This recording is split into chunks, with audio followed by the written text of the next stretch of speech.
Alors cette guerre, Dominique de Villepin, vous pensez que c'est une erreur, j'allais dire une de plus. Vous pouvez nous expliquer pourquoi?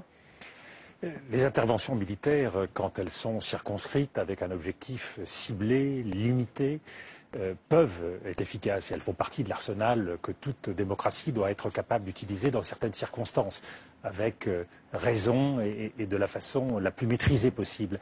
Mais dans le cas présent, nous sommes engagés, et le chef de l'État l'a dit de la façon la plus claire, les Américains le disent de la façon la plus claire, dans une guerre contre le terrorisme. La guerre contre le terrorisme ne peut pas être gagnée. On ne peut même pas donner de pourcentage. L'échec est annoncé. Pourquoi? Parce que le terrorisme est une main invisible, mutante, changeante, opportuniste. On ne se bat pas contre une main invisible avec les armes de la guerre. Il faut être capable d'employer la force de l'esprit, la ruse, les moyens de la paix pour désolidariser des forces qui s'agglutinent autour de ces forces terroristes. Donc il faut une stratégie politique, une vision politique et une capacité à penser l'action très au-delà des bombes et de l'action militaire stricto sensu. Donc c'est inefficace. Tout ce que nous savons, il n'y a pas de contre-exemple, tout ce que nous savons de ce type de guerre menée depuis des décennies, et en particulier depuis l'Afghanistan, a conduit à l'échec. Il n'y a pas d'exemple aujourd'hui, Afghanistan, Irak, Libye, qui ne conduisent pas à davantage de guerres et davantage de chaos. Nous sommes donc dans la situation où, par la guerre, nous voudrions faire mieux que lors de la précédente guerre que nous avons menée. Ayons conscience que cet État islamique, Daesh, nous l'avons nous-mêmes en grande partie enfanté. De guerre en guerre, de cette guerre de 2003, du départ de 2011, du lâchage des rebelles syriens, il y a un cercle vicieux dans lequel nous nous sommes enfermés. Et par ailleurs, non seulement c'est inefficace, mais c'est dangereux. Parce que cette région du Moyen-Orient, et on pourrait prendre l'ensemble du monde arabo-musulman, est traversée de crises, traversée de blessures, meurtrie. Il est en plus en profonde crise de modernisation, avec en son cœur une crise sociale qui frappe violemment les classes les plus défavorisées et les classes moyennes, du fait de la corruption, du fait de la rente pétrolière, et qui est marquée de profondes inégalités. Une grande partie des djihadistes viennent de ces classes moyennes. Et donc, nous alimentons le cycle de la surenchère.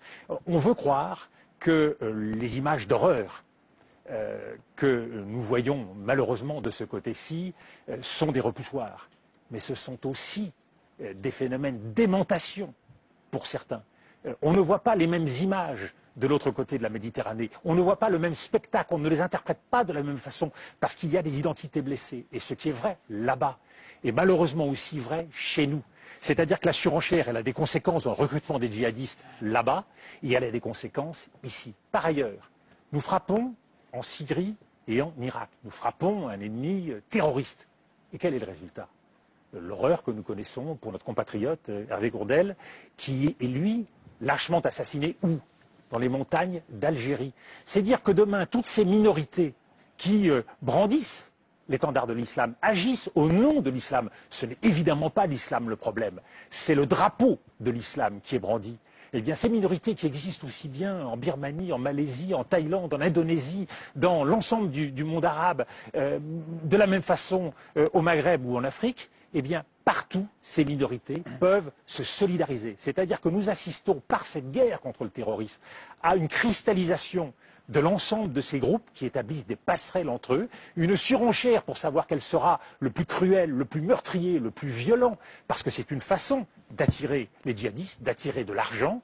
Et au-delà de cela, donc, il y a une course vers la mort, une course vers davantage de djihadistes qui est effroyablement dangereuse pour nous. Et je voudrais terminer en disant, je veux bien faire le fanfaron ce soir. J'aimerais pouvoir dire que nous sommes prêts. J'aimerais pouvoir dire que nous n'avons pas peur. Mais c'est faux. C'est faux parce que nous sommes, nous les Français, une société démocratique qui n'a pas engagé de processus sécuritaire au point d'autres sociétés démocratiques. Je pense à la société américaine. Les communautés étrangères américaines dans le monde sont bunkérisées, barricadées, il n'y a pas un cheveu qui dépasse, et donc le risque est infiniment moindre que pour les nôtres. C'est le chemin qu'a emprunté la société israélienne. C'est le chemin de la politique sécuritaire. Ce n'est pas la situation de la France. Nous sommes exposés aux quatre vents, en particulier au Maghreb, au Moyen-Orient, en Asie, et donc dans une situation de vulnérabilité. Et ce qui est vrai là-bas l'est aussi chez nous. Donc j'aimerais que nous prenions conscience de la complexité. Je veux bien qu'on prenne la tête d'une croisade, mais je veux qu'on mesure les risques et surtout savoir que cette croisade ne peut pas être gagnante. Nous alimentons un processus de destruction, nous alimentons un processus de haine. Et ce que je dis, ce n'est pas pour ne rien faire, car il y a évidemment beaucoup à faire, mais dans une toute autre direction, d'une stratégie politique, d'une stratégie d'accompagnement militaire, en mettant en avant ceux qui d'abord doivent réagir. C'est les pays de la région eux-mêmes. Il y a près de 600, 500, 600 avions de chasse dans la région qui appartiennent aux pays du Golfe. Ils sont parfaitement capables de mener la riposte. Nous suivons les Américains qui, comme toujours, cherchent un ennemi à travers la planète, sont engagés dans une sorte de messianisme universel. Nous, Français, ce n'est pas notre rôle, ce n'est pas notre vocation. Nous sommes des faiseurs de paix, des chercheurs de dialogue, nous sommes des médiateurs. Nous sommes là à contre-emploi et à contresens, entraînés dans une logique qui est sans issue. Car cette guerre contre le terrorisme, c'est une guerre sans fin, c'est une guerre perpétuelle. Nous savons qu'elle ne peut pas s'arrêter. La haine entraîne la haine, la guerre nourrit la guerre.